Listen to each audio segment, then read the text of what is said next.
हरिओम प्रिय दर्शकों, आप सबका स्वागत है हमारे YouTube चैनल में। कार्तिक माह में तुलसी में जल डालने से कौन सा फल मिलता है? जय श्री कृष्णा, राधे राधे। आप सभी को कार्तिक माह की हार्दिक शुभकामनाएं। कार्तिक का महीना बहुत ही पवित्र महीना होता है। इस महीने में भगवान विष्णु की पूजा होती है। कार्तिक के महीने में तुलसी माता का भी पूजन किया जाता है। हिंदू धर्म में तुलसी के पौधे को बहुत ही पवित्र पौधा माना जाता है। तुलसी के पौधे में साक्षात भगवान श्री हरि विष्णु जी और माता लक्ष्मी जी का वास होता है। यदि कोई भक्त कभी भी भगवान श्री हरि को भोग लगाता है तो भगवान विष्णु तुलसी पत्र के बिना किसी भी प्रकार का भोग स्वीकार नहीं करते हैं। तुलसी को भगवान श्री हरि विष्णु की अर्धांगिनी भी कहा जाता है। इसलिए जो भी मनुष्य तुलसी की पूजा करता है वह कभी भी गरीब नहीं रहता है। जो भी मनुष्य रोज तुलसी माता को जल देता है उसकी कभी दुर्गति नहीं होती है। ऐसा मनुष्य घोर पाप करने के बाद भी नरक में नहीं जाता है। आज मैं आप सभी को एक कथा के माध्यम से बताती हूँ कि कार्तिक माह में तुलसी को जल देने से कौन सा फल प्राप्त होता है। अगर आप भगवान विष्णु के सच्चे भक्त हैं तो उनकी कृपा प्राप्त करने के लिए कमेंट बॉक्स में जय श्री हरि विष्णु अवश्य लिखे। चलिए कथा का श्रवण करते हैं।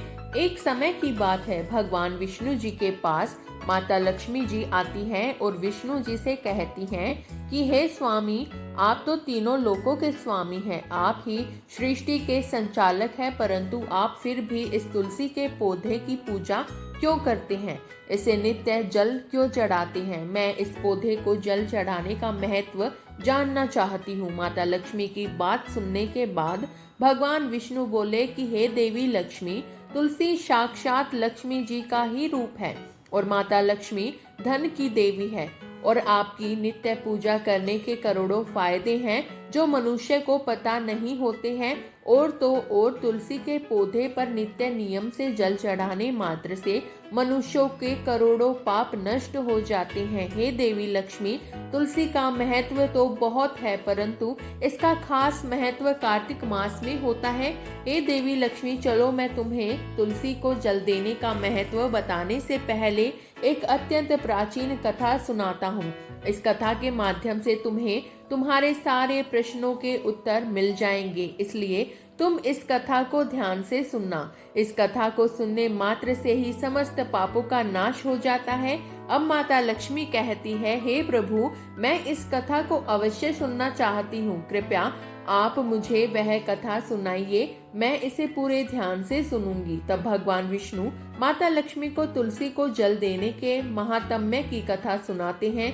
विष्णु जी कहते हैं, हे देवी लक्ष्मी, तुलसी को जल देने के पीछे एक प्राचीन इतिहास छुपा हुआ है जो बहुत ही उत्तम और पुण्य फल प्रदान करने वाला है। हे देवी लक्ष्मी, पूर्व काल की बात है, देवपुरी में गोपाल नाम का एक ब्राह्मण रहता था। वह जन्म से तो ब्राह्मण था किंतु वह कर्म से भ्रष्ट कपटी बुद्धि वाला व्यक्ति था। वह कंबल तथा चमड़ा आदि बेचकर धन कमाता था। साथ ही वह प्रत्येक व्यक्ति से बहुत झूठ बोलता था। उस ब्राह्मण का मन हमेशा बुरे काम करने में लगा रहता था। वह सभी के यहाँ पर चोरी करता था। उसको वैश्यागमन और जुए की बहुत बुरी आदत थी। उसने अपने जीवन में कभी पुण्य के काम नहीं किए थे। वह सिर्फ नाम का ब्राह्मण था। उसने कभी भी शास्त्रों का अध्ययन नहीं किया था, कभी पूजा पाठ भी नहीं किया था। सदैव अपना मन दूसरों के धन को पाने के लिए लगाए रहता था। दूसरों की स्त्रियों को देखते ही उसकी लार टपकती थी। गोपाल दिन में जो भी धन कमाता था वह उस धन को रात्रि में वैश्याओं के साथ रात बिता के उनके साथ गमन में खत्म कर देता था। इस प्रकार से वह अत्यंत पापी ब्राह्मण अपना जीवन केवल पाप के कार्यों को करने में व्यतीत करता था। वह इतना कपटी ब्राह्मण था कि उसने अपने मुख से कभी भगवान श्री हरि विष्णु का नाम भी नहीं लिया था और ना कभी देवी देवताओं का पूजन किया था। अब भगवान विष्णु कहते हैं कि हे देवी लक्ष्मी, इस प्रकार से पाप करते हुए उस ब्राह्मण को अनेक वर्ष बीत जाते हैं। फिर एक दिन उस ब्राह्मण के कंबल खरीदी और बिक्री करने के लिए अरुणाचल नगरी पहुंच जाता है। अब उस नगरी के पास से नर्मदा नदी बहती थी। वह नदी बहुत ही पावन थी, इसलिए उस नदी में स्नान करने के लिए दूर दूर से बहुत से लोग आया करते थे। जब वह गोपाल ब्राह्मण वहां पहुंचा तो उसने देखा कि आज भी वहां पर कई सारे ब्राह्मण आए हुए हैं। वह ब्राह्मण उसी नदी के किनारे के एक आश्रम में ठहरता है। गोपाल वहां देखता है कि उस आश्रम में तो अनेक विद्वान ब्राह्मण हैं जो पुराणों का पठन तथा भगवान विष्णु की स्तुति करने में मग्न है। अब वह पाखंडी ब्राह्मण गोपाल भी ढोंग करता हुआ वहीं पर उनके साथ रुक जाता है और उन विद्वान ब्राह्मणों के साथ जब वह रुकता है तो उसे भी भगवान श्री हरि विष्णु का नाम सुनने का अवसर मिल जाता है। क्योंकि उस ब्राह्मण को बिक्री करनी थी तो वह वहीं पर कुछ दिन रुक जाता है। अब वह वहां पर जब रुकता है तो देखता है कि वहां पर आए हुए लोगों ने गायों का पूजन करके ब्राह्मणों को भोजन कराया। तो उस पापी ब्राह्मण ने भी उन सभी के साथ बैठकर भोजन किया और भगवान का प्रसाद भी ग्रहण किया।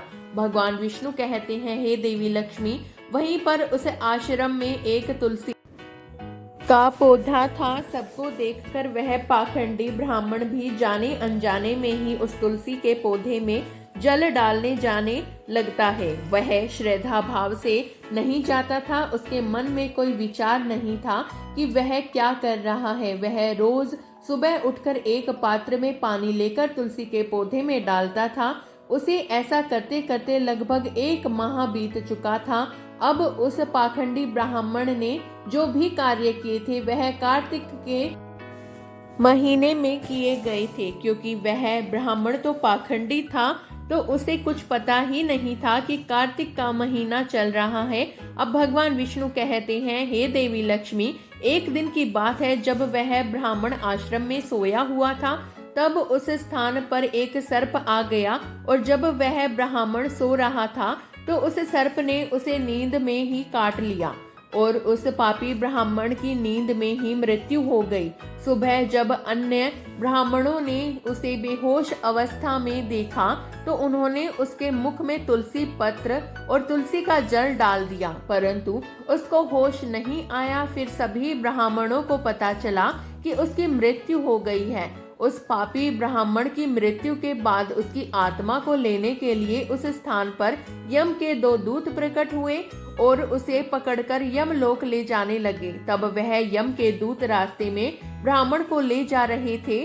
तब वह पापी ब्राह्मण विलाप करने लगा और यमदूतों से कहने लगा, हे यमदूतों, मुझे आप कहाँ ले जा रहे हो? मेरी मृत्यु किस कारण से हुई है?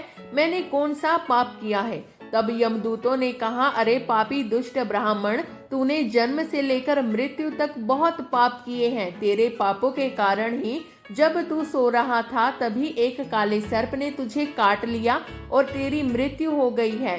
अब हम तुझे यमलोक लेकर जा रहे हैं। वहां पर यमराज तेरे पाप कर्मों का लेखा जोखा देखेंगे और निश्चित ही तुझे वे नरक में डालेंगे।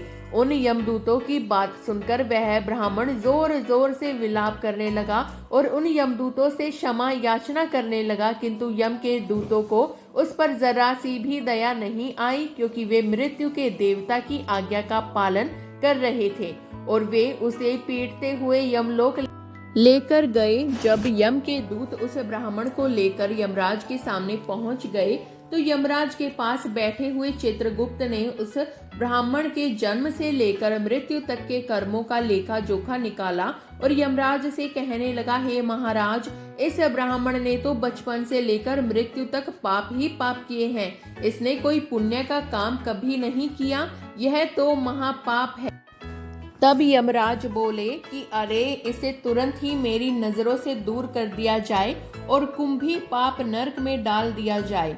अब यमराज जी उस दूत से कहते हैं, हे दूत, जीवन भर पाप करने वाले इस दुष्ट ब्राह्मण को उठा कर ले जाओ और इसे कुंभी पाप नरक में डाल दो। यमराज के आदेशों का पालन करते हुए यमदूत उस पापी ब्राह्मण को लेकर चले गए और उसे बड़े बड़े मुगदर से पीटने लगे, जिससे उस ब्राह्मण का मस्तक टूट गया और वे उसे कुंभी नामक नरक में ले गए। उस भयंकर नरक में खोलते हुए तेल के बड़े बड़े घड़े थे, जिसके नीचे भयंकर अग्नि धधक रही थी। यमराज के आदेशों का पालन करते हुए उन यमराज के दूत ने उस ब्राह्मण को उस खोलते हुए तेल के घड़े में डाल दिया। अब भगवान विष्णु कहते हैं कि हे देवी लक्ष्मी, लेकिन जैसे ही वह ब्राह्मण उस खोलते हुए तेल के घड़े में गिरा, वह तेल तुरंत ही एकदम से ठंडा पड़ गया। इस विचित्र घटना को देखकर उस यम के दूत को बड़ा आश्चर्य हुआ।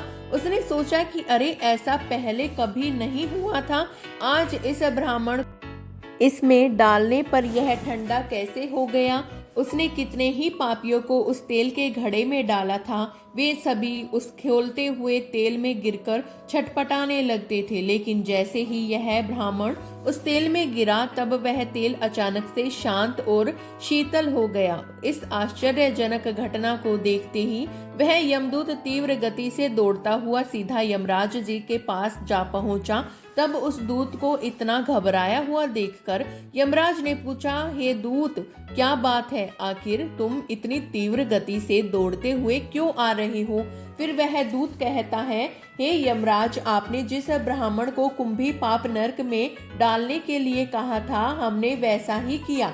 और जैसे ही हमने उसे कुंभी पाप नरक में डाला, तब नरक की अग्नि बुझ गई और वह खोलता हुआ तेल भी बिल्कुल ठंडा पड़ गया। अब यमराज जी कहते हैं, हे दूत, यह तो बड़ी ही विचित्र घटना है। ऐसा तो पहले कभी नहीं हुआ। अब यमराज जी भी अपने मन में विचार कर रहे होते हैं। तभी उस स्थान पर देव ऋषि नारद जी पधारते हैं। देव ऋषि नारद जी को देखकर यमराज अत्यंत प्रसन्न होते हैं और उन्हें प्रणाम करके उनका स्वागत करते हैं। फिर यमराज नारद जी से कहते हैं, हे देव ऋषि नारद, आप उचित समय पर आए हैं। हमने आज एक अत्यंत पापी ब्राह्मण को कुंभी पाप नरक में गिराया है, किंतु उसके गिरते ही नरक की अग्नि ठंडी पड़ गई है और खोलता हुआ तेल भी शीतल बन गया है। यमराज की बात सुनकर देव ऋषि नारद जी कहने लगते हैं, हे धर्मराज, आपने जिस ब्राह्मण को नरक में डाला है, वह नरक में डालने योग्य नहीं है, क्योंकि इस ब्राह्मण के द्वारा अनजाने में ही ऐसा कर्म हो गया है जो नरक का नाश करने वाला है। जो पुण्य कर्म करने वाले लोगों के साथ रहता है, उसे उनके पुण्य का भाग फल मिल ही जाता है। और यह ब्राह्मण तो 1 महीने तक भगवान श्री हरि विष्णु जी के भक्तों के साथ रह चुका है। इस ब्राह्मण ने एक आश्रम में रहते हुए नित्य तुलसी को जल अर्पण किया है, इसलिए यह बहुत बड़ा पुण्यवान बन गया है। इसके समस्त पाप नष्ट हो गए हैं और यह ब्राह्मण अब स्वर्ग लोक जाने का अधिकारी बन गया है। इस ब्राह्मण ने अनजाने में ही इतना पुण्य कमाया है जो जन्म जन्मांतर में मनुष्यों को प्राप्त नहीं होता है। इसलिए आप इसे नरक में न पकाओ। इस ब्राह्मण के पापों के लिए इसे केवल इतना दंड दो कि इसे नरक लोक का दर्शन करवाओ। अब भगवान विष्णु कहते हैं कि हे देवी लक्ष्मी, देव ऋषि नारद की बात सुनकर यमराज अत्यंत प्रसन्न होते हैं और उस ब्राह्मण को कुंभी पाप नरक से निकाल कर ले आते हैं और अपने दूतों से कहते हैं कि हे दूत, इस ब्राह्मण महाआत्मा को ले जाओ और संपूर्ण नरक का दर्शन कराओ। यमराज की बात को सुनकर यम के दूत उस ब्राह्मण को ले जाते हैं और उसे संपूर्ण नरकों का दर्शन कराते हैं। इस प्रकार से यम के दूत उस ब्राह्मण को संपूर्ण नरकों का दर्शन कराते हैं और फिर से यमलोक में ले जाते हैं और फिर वह ब्राह्मण एक यश बन जाता है। अब भगवान विष्णु कहते हैं कि हे देवी लक्ष्मी, जैसे मुझे वैकुंठ लोक प्रिय है, वैसे ही जो मनुष्य नित्य तुलसी जी की पूजा करता है और तुलसी को जल देता है, वह मुझे सबसे अधिक प्रिय है। उस मनुष्य की कभी दुर्गति नहीं होती है, वह कभी नरक में भी नहीं जाता है। जिन घरों में तुलसी का पौधा सदैव ही हरा भरा रहता है, उस घर में सुख, शांति और समृद्धि बनी रहती है। हे देवी, साथ ही भगवान विष्णु की पूजा में और उन्हें चढ़ाए जाने वाले भोग में तुलसी के पत्र अवश्य होने चाहिए, क्योंकि तुलसी पत्र के बिना भगवान विष्णु किसी भी प्रकार का भोग स्वीकार नहीं करते हैं। इसलिए प्रत्येक घर में तुलसी का पौधा अवश्य होना चाहिए। अगर आपके घर में तुलसी है तो सुख शांति और समृद्धि के लिए कार्तिक माह में तुलसी को चुनरी अवश्य चढ़ाएं। हमेशा ध्यान रहे कि तुलसी का पौधा चुनरी के बिना अधूरा होता है। तुलसी केवल एक पौधा नहीं है बल्कि वह देवी है। वह त्रिलोक के स्वामी भगवान विष्णु की पत्नी है। इसलिए तुलसी को चुनरी अवश्य ही चढ़ाना चाहिए। इससे पति पत्नी में प्रेम और विश्वास बढ़ता है। घर में रहने वाली महिलाएं सदा सुहागिन और सौभाग्यशाली रहती हैं। तुलसी का विवाह भी अवश्य कराना चाहिए। इससे मनुष्य के सभी दुखों का अंत होता है और सांसारिक जीवन सुखमय बीतता है। तुलसी के पौधे के पास अपने मुख से कभी भी कोई अपशब्द नहीं बोलना चाहिए। तुलसी के पास भूल से भी जूते, चप्पल अथवा झाड़ू पोछा नहीं रखना चाहिए, क्योंकि ऐसे किए जाने वाले कार्यों का शास्त्रों में पाप माना जाता है।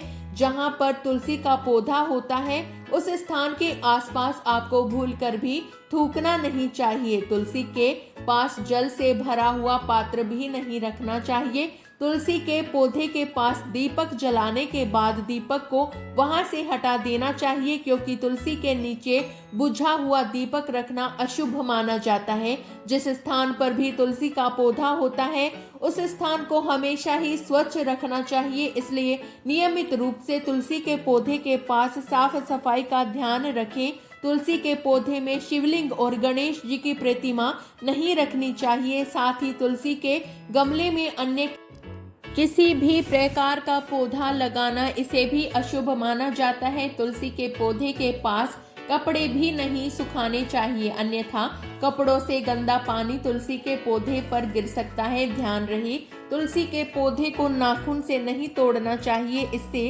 तुलसी का अपमान होता है। यदि तुलसी के पत्ते सूख कर गिर जाते हैं तो उन्हें कचरे में नहीं फेंकना चाहिए। उन पत्तों को तुलसी की मिट्टी में ही दबा देना चाहिए और रविवार और एकादशी के दिन तुलसी के पत्ते नहीं तोड़ने चाहिए और ना ही रविवार को तुलसी को जल चढ़ाना चाहिए। बाकी अन्य दिन नित्य तुलसी को सुबह जल देना चाहिए और शाम के समय एक दीपक जलाना चाहिए। अक्सर महिलाएं स्नान के बाद अपने बाल खुले रखकर ही तुलसी को जल देती हैं। ऐसा करना भी पाप माना जाता है। महिलाओं को इस बात का हमेशा ध्यान रखना चाहिए कि महिलाओं को हमेशा ही अपने बाल बांधकर माथे पर सिंदूर लगाकर ही तुलसी में जल चढ़ाना चाहिए। इससे उस स्त्री को तुलसी माँ का आशीर्वाद प्राप्त होता है। घर में तुलसी का पौधा लगाते समय ध्यान रहे कि इसके लिए गंदी मिट्टी का उपयोग नहीं करना चाहिए। तुलसी के पौधे के लिए शमशान की अथवा गंदगी वाले स्थान की मिट्टी का कभी उपयोग नहीं करना चाहिए। इससे तुलसी माँ रूठ जाती है और सूखने लगती है। तुलसी का पौधा कभी गंदे स्थान पर नहीं लगाना चाहिए, जैसे नाली अथवा बाथरूम के पास। इन स्थानों पर तुलसी का पौधा कभी नहीं लगाना चाहिए, अन्यथा गंदा पानी तुलसी के पौधे में गिर सकता है, जो कि प्रत्येक मनुष्य के लिए बहुत ही अशुभ माना गया है। घर में तुलसी का पौधा कभी सूखना नहीं चाहिए। शास्त्रों में ऐसी मान्यता है कि तुलसी के पौधे के सूखने से अकाल मृत्यु की सूचना प्राप्त होती है। घर में तुलसी का पौधा सूख जाए तो घर की सुख समृद्धि समाप्त हो जाती है। सूखी हुई तुलसी में माँ लक्ष्मी का वास नहीं होता है। शास्त्रों के अनुसार मासिक धर्म के दौरान महिलाओं को तुलसी के पौधे में पानी नहीं डालना चाहिए और तुलसी को स्पर्श भी नहीं करना चाहिए। यह उन महिलाओं के लिए वर्जित है। तुलसी को बिना स्नान किए जल नहीं देना चाहिए और पैरों में चप्पल आदि पहनकर भी तुलसी को जल नहीं चढ़ाना चाहिए। तुलसी को जल देते समय ध्यान रहे कि वह जल आपके पैरों पर ना पड़े, इससे तुलसी माता का अपमान होता है। और भगवान विष्णु कहते हैं कि हे देवी लक्ष्मी, तुलसी पर कभी झूठा पानी नहीं डालना चाहिए, इससे तुलसी माता रूठ जाती है और नित्य तुलसी के दर्शन से मनुष्य को स्वर्ग की प्राप्ति होती है। तुलसी पत्र के सेवन से मनुष्य के सभी पाप नष्ट हो जाते हैं। तुलसी का पौधा हमेशा ही घर के सामने लगाना चाहिए। इसे पूर्व अथवा उत्तर दिशा में लगाने से सबको शुभ संकेत प्राप्त होता है। तुलसी के पास मरुस्थलीय पौधे रखना बेहद अशुभ माना जाता है। ऐसे पौधे से नकारात्मक ऊर्जा निकलती है। शास्त्रों में कहा गया है कि जिन पौधों से हरी भरी कलियों की उत्पत्ति ना हो, उसके स्थान पर कांटे निकलते हो तो ऐसे पौधों को तुलसी के पास कभी रखना नहीं चाहिए। शास्त्रों में केले के पौधे का विशेष महत्व बताया गया है। अगर तुलसी के पौधे के पास केले का पेड़ लगा देते हैं तो इसका कई गुना अधिक लाभ प्राप्त होता है। केले के पेड़ में भगवान श्री हरि विष्णु जी का वास होता है। इसे तुलसी के पास लगाने से घर में सुख समृद्धि आती है। तुलसी के पौधे में शालिग्राम अवश्य रखना चाहिए। तुलसी के गमले में शालिग्राम रखने से तुलसी का और भी अधिक शुभ प्रभाव आपको देखने को मिलेगा। शालिग्राम भगवान विष्णु का निराकार रूप माना जाता है। यह काले रंग का पत्थर होता है जिसे विलक्षण और मूल्यवान माना गया है। इसे अगर तुलसी के गमले में रखेंगे तो आपके घर में संपूर्ण नकारात्मक ऊर्जा नष्ट हो जाएगी। घर में केवल एक ही शालिग्राम की पूजा करनी चाहिए। पुराणों में कहा गया है भगवान विष्णु की मूर्ति से बढ़कर शालिग्राम का पूजन करना ज्यादा उत्तम होता है। शालिग्राम को चंदन लगाने के बाद एक तुलसी का पत्ता रखना चाहिए। प्रतिदिन शालिग्राम को स्नान कराना चाहिए। ऐसा करने से सभी जन्मों के पाप नष्ट हो जाते हैं। शालिग्राम भगवान सकारात्मकता और सात्विकता का प्रतीक होता है। भगवान विष्णु कहते हैं कि हे देवी लक्ष्मी, जो भी मनुष्य मेरे द्वारा बताई गई इन बातों पर अमल करता है वह निश्चय ही बहुत ही जल्द सुखी और करोड़पति बन जाता है। तब माता लक्ष्मी कहती है कि हे नाथ, आपका मुझे इस कथा का श्रवण कराने के लिए धन्यवाद। इस प्रकार से भगवान विष्णु ने देवी लक्ष्मी को कार्तिक माह में तुलसी के पौधे को जल देने का महत्व बताया और घर में तुलसी का पौधा लगाने के नियम बताए हैं।